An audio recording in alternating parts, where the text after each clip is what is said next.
बाल विकास विषय में आज हम किशोरों में अवसाद प्रवृत्ति के बारे में पढ़ेंगे। यानी किशोरों में अवसाद प्रवृत्ति कैसे आती है और इसको कैसे दूर किया जाए। Depression tendency in adolescent. हर व्यक्ति हर व्यक्ति के जीवन में दुख सुख के क्षण आते रहते हैं।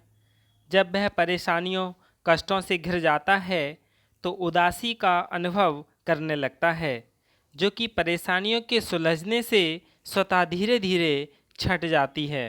यानी जो भी परेशानी है वो उसको सुलझ जाने से क्या है, उदासी धीरे धीरे दूर हो जाती है। यह उदासी सामान्य होती है। जब उदासी अकारण ही या छोटी छोटी बातों से निरंतर बनी रहती है तो यह अवसाद अथवा डिप्रेशन नामक मानसिक बीमारी कहलाती है। तो अवसाद या डिप्रेशन जो है वो क्या है, एक मानसिक बीमारी है। और वो कब आती है मानसिक बीमारी? जब व्यक्ति बिना किसी बात के, छोटी छोटी बात के भी उदासी जब निरंतर कंटिन्यू बनी रहती है, तब यह उस व्यक्ति के कार्यों, व्यक्तिगत, पारिवारिक, सामाजिक जीवन पर भी दुष्प्रभाव डालती हैं। डिप्रेशन जनसाधारण में पाया जाने वाला एक अत्यंत प्रचलित रोग है। प्रत्येक 100 में से 15 व्यक्ति अपने जीवन काल में इस रोग से ग्रस्त पाए जाते हैं। कुछ व्यक्तियों को हर बार सिर्फ डिप्रेशन ही होता है, जबकि अन्य में डिप्रेशन व मेनिया रोग एक के बाद एक करके उभरते रहते हैं। मैनिया के लक्षण डिप्रेशन से लगभग ठीक विपरीत या अलग होते हैं। उदास रहने वाले किशोरों की संख्या तेजी से बढ़ रही है। अक्सर प्रौढ़ किशोरों में उदासी की अवस्था समझ नहीं पाते। उन्हें लगता है कि किशोर मूडी हो गया है, बल्कि बात कुछ और ही होती है। किशोर अक्सर अपने भावनाओं को ना तो अच्छी तरह समझ पाते हैं और ना ही व्यक्त कर पाते हैं। वे उदासी स्वयं या उनके अभिभावक उदासी के लक्षण भी नहीं समझ पाते, इसलिए वे किसी से सहायता प्राप्त करने का प्रयास भी नहीं करते। इसीलिए जो उदासी टॉपिक है ये प्रत्येक शिक्षक के लिए अच्छे से आना चाहिए, ताकि वह अपने छात्रों की जो समस्या है, उदासी या अवसाद का कारण है, उसको पता कर सकें और दूर कर सकें।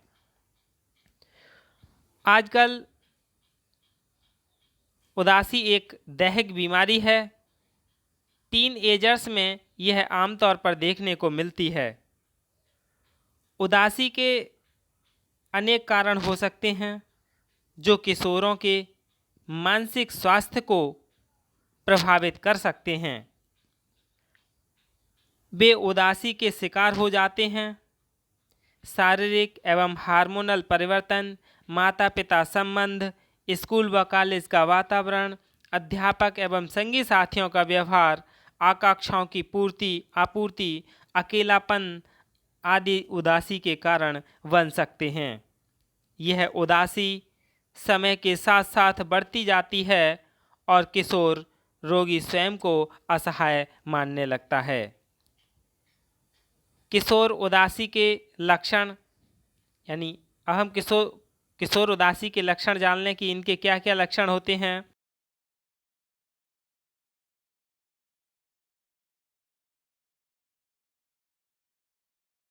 महसूस करना, बिना अकारण चिल्लाना, दोस्तों से बातचीत बंद कर देना, यहाँ तक कि स्वयं के जीवन को ही समाप्त कर देना। किशोरों के मानसिक स्वास्थ्य पर यह उदासी कई प्रकार से प्रभाव डालती है।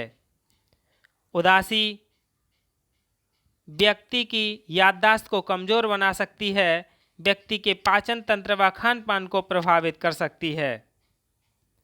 किशोर बात बात में छोटी छोटी बातों पर आक्रामक व क्रोधित हो जाता है।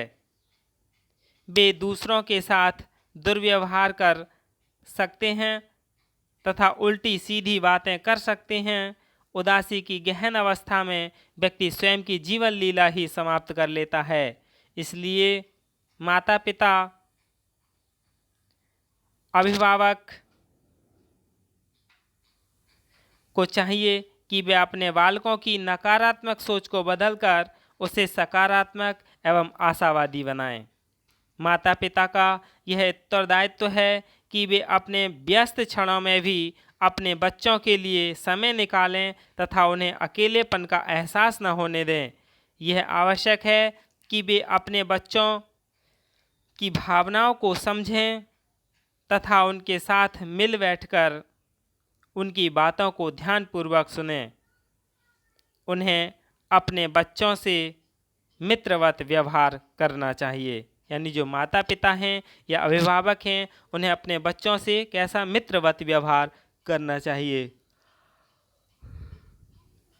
एक रिपोर्ट थी और न्यूज़ चैनल पर हम देखते रहते हैं, अक्सर ऐसी घटनाएं होती रहती हैं।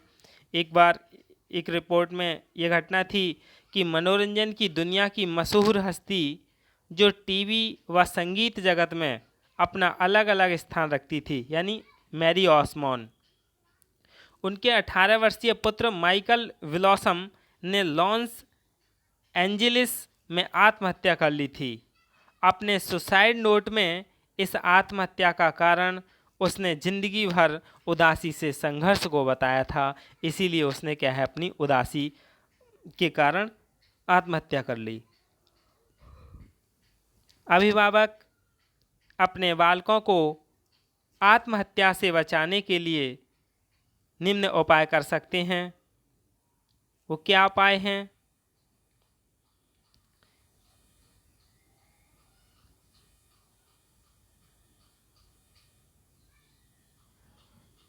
अभिभावक अपने बालकों की आत्महत्या से बचाने के लिए ये जो उपाय हैं इन्हें कर सकते हैं। जैसे माता पिता को आत्महत्या संबंधी चेतावनी भरे संकेतों को समझना चाहिए। उन्हें अपने बालकों की उदासी एवं चिंता को हल्के में नहीं लेना चाहिए। आत्महत्या की धमकियों को मात्र किशोर ड्रामा यानी मेलोड्रामा नहीं समझना चाहिए। अभिभावकों को टीन एजर्स की मदद करनी चाहिए। उन्हें अपने बालकों को यह विश्वास दिलाना चाहिए कि वे उनकी परवाह करते हैं, उनकी बात ध्यान से सुनते हैं तथा उनकी भावनाओं का सम्मान करते हैं।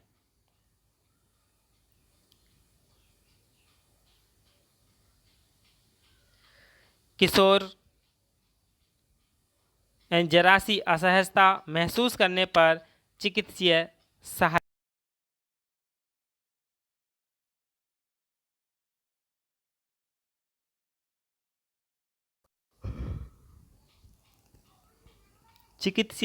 सहायता ले लेनी चाहिए। बच्चों को व्यायाम, योगा की आदत डलवानी चाहिए। साथ ही उन्हें अकेलेपन से दूर रहने के प्रयास करने चाहिए। अपने बालक को समझाएं कि वह उपचार प्रक्रिया में धैर्य से काम लें। बालक की बालक की सेक्स संबंधी क्रियाओं को सहज रूप से स्वीकार करते हुए सुधारात्मक कदम उठाने चाहिए।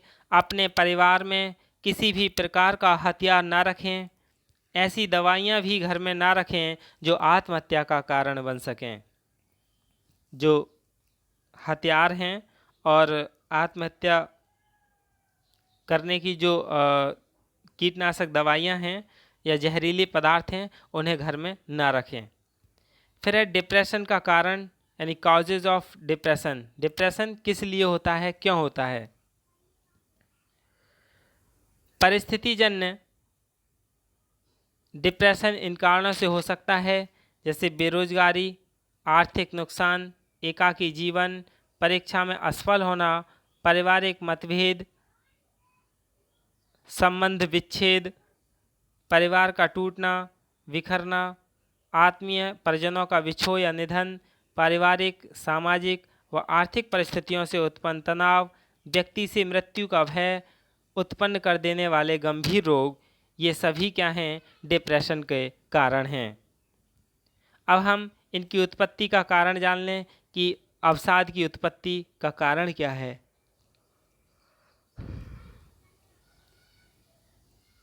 हमारे मस्तिष्क में कुछ विशिष्ट रसायन मौजूद रहते हैं जिनका सीधा संबंध डिप्रेशन या मैनिया से होता है।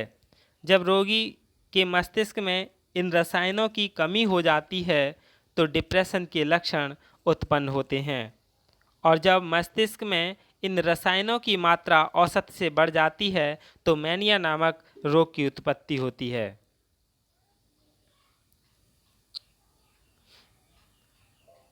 अवसाद ग्रस्त किशोर के कुछ और लक्षण हैं, उन्हें पहचान लेते हैं। क्या लक्षण हैं?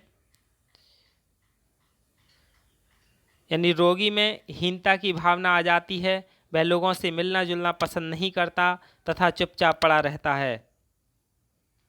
अपने पारिवारिक एवं सामाजिक संबंधी के प्रति रोगी लापरवाह हो जाता है। रोगी में हमेशा उदासी छाई रहती है। रोगी का अपने कामकाज में मन नहीं लगता, यहाँ तक कि उसे अपने नित्य कर्मों में भी अरुचि होने लगती है।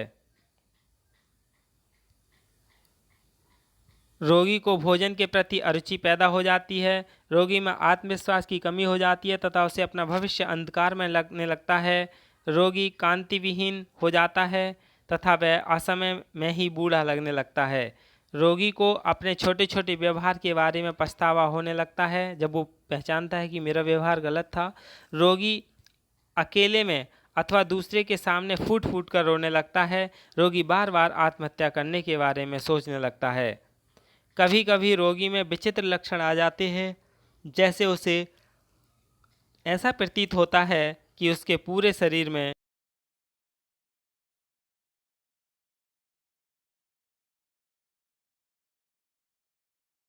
बना रहता है, उसकी एकाग्रता समाप्त हो जाती है। रोगी छोटी छोटी बातों पर चिढ़ने लगता है।